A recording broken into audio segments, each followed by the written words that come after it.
Welcome to this explainer. Today, we're diving straight into one of the most remarkable character arcs in recorded history. We're talking about how one man's absolute 180-degree transformation completely altered the trajectory of early Islamic history. We'll be unpacking the life of Hazrat Omar Farooq, a historical figure whose story swings from intense, deadly opposition to becoming the architect of a vast, sweeping empire. So let's just jump right in and explore exactly how this monumental shift happened based on the historical sources. Just think about the sheer, dramatic paradox of this man's life. On one hand, you have this fierce, imposing opponent of early Islam. A man who, at his absolute lowest point, literally walked out the door with the explicit intention of assassinating the Prophet Muhammad. But then, this exact same man becomes the strictly just, deeply humble second caliph of a rapidly expanding empire. How in the world do you get from point A to point B? Well, that is the incredible narrative we're about to explore. Section 1. A fierce opponent. To really grasp the magnitude of this transformation, we have to understand exactly who Umar was before it happened. Let's step back in time to pre-Islamic Mecca. Umar bin Khattab came from a highly distinguished family. He was physically intimidating, known for his towering height, his immense strength, and he was deeply embedded in the tribal politics of the Quraysh. Basically, he was a massive force to be reckoned with. And initially, he aimed all of that intense energy right at the new message of Islam. Now, I want you to consider this specific number, 51. According to the historical texts, this represents the entirety of the early Muslim community before Umar's conversion. Just 40 men and 11 women. That's it. This tiny group was incredibly vulnerable. They faced severe persecution and pretty much had to practice their faith in absolute, terrifying secrecy. The overwhelming power of towering figures like Umar kept them in a constant state of fear. The power dynamic was just entirely stacked against them. Section 2. The Turning Point. History often hinges on these wild, unpredictable single moments. And the historical accounts of the day Umar's intense opposition finally shattered read almost like a movie script. It's a really dramatic sequence of events. First, Umar actually sets out, sword in hand, intending to assassinate the Prophet. But on his way, someone tries to divert him by saying, hey, maybe you should deal with your own family first, revealing that his very own sister and brother-in-law had secretly converted. Enraged, Umar goes straight there and literally kicks down their door. He confronts them, even physically striking his brother-in-law. But his sister, she stands her ground. Even while bleeding, she defiantly declares their faith.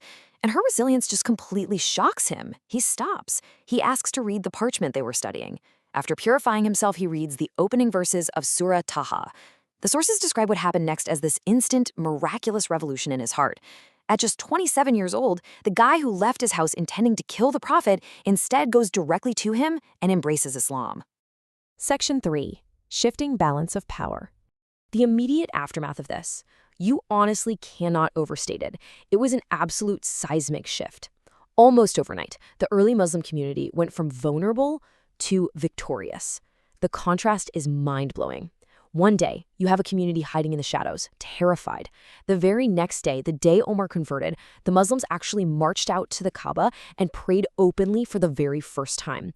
The power dynamic flipped so hard that later, when Muslims were quietly migrating to Medina to escape persecution, Omar did the exact opposite. He walked right up to the Kaaba, publicly announced he was leaving, and directly challenged the Quraysh leaders. He basically told them, if anyone wants their wife to be a widow or their kids to be orphans, try and stop me. And the sources note, not a single person dared to step forward. This monumental shift is captured perfectly by a prominent early Muslim, Hazrat Abdullah bin Masud. He put it simply, Umar's conversion was the victory of Islam. That really illustrates exactly how his peers saw this moment. From that second on, the community had a powerful shield, and the movement's strength literally began growing day by day. Section 4. Strategic Military Leadership. Now, Omar didn't just bring physical intimidation to the table. He brought this brilliantly strategic military mind that became totally essential to the survival of the early Islamic State. He was right there at every major engagement alongside the Prophet. At Badr, he offered really pivotal advice regarding prisoners of war. At Uhud, when absolute chaos broke out and rumors were swirling that the Prophet had been killed, Omar was one of the few who stood like a rock on the mountain to protect him.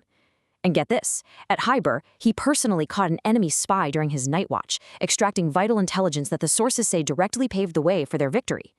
At Hunain, he was even entrusted with carrying the banner of the Muhajirin. His versatility as a commander and a strategist was just indispensable. Section 5. the just second caliph. Following the passing of the Prophet and the first caliph, Abu Bakr, Omar stepped up to lead.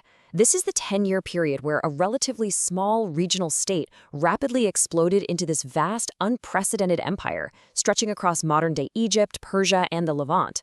But what kind of ruler was he? Well, initially, people were actually pretty terrified of him taking charge because he was known for having a seriously fiery temper. But during his inaugural address, he tackled that elephant in the room head-on. He said, "My strictness was combined with the Prophet's and Abu Bakr's leniency. Now my strictness will only be upon oppressors." Basically, he was saying his old harshness used to balance out the gentle nature of the previous leaders.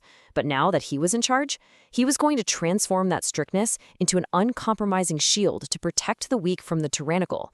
He evolved into a leader defined by incredible humility. He completely redefined what it meant to be a head of state. The historical texts are packed with these amazing anecdotes of him personally walking the streets of Medina at night just to check on regular folks. There's this one famous story that brilliantly captures his impact. During one of these night patrols, he overhears a mother ordering her daughter to water down their milk before they sell it. The daughter refuses, saying the caliph had banned doing that. The mother scoffs and says, "Oh, come on, the caliph isn't here to see us." And the daughter shoots back, "The caliph may not see us, but God does." Umar was so moved by this young girl's unwavering integrity that he actually went and arranged a marriage between her and his own son. And his commitment to justice? It was absolute.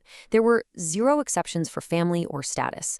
The texts recount this really somber event where his own son, Abu Shama, was found guilty of drinking wine in Egypt.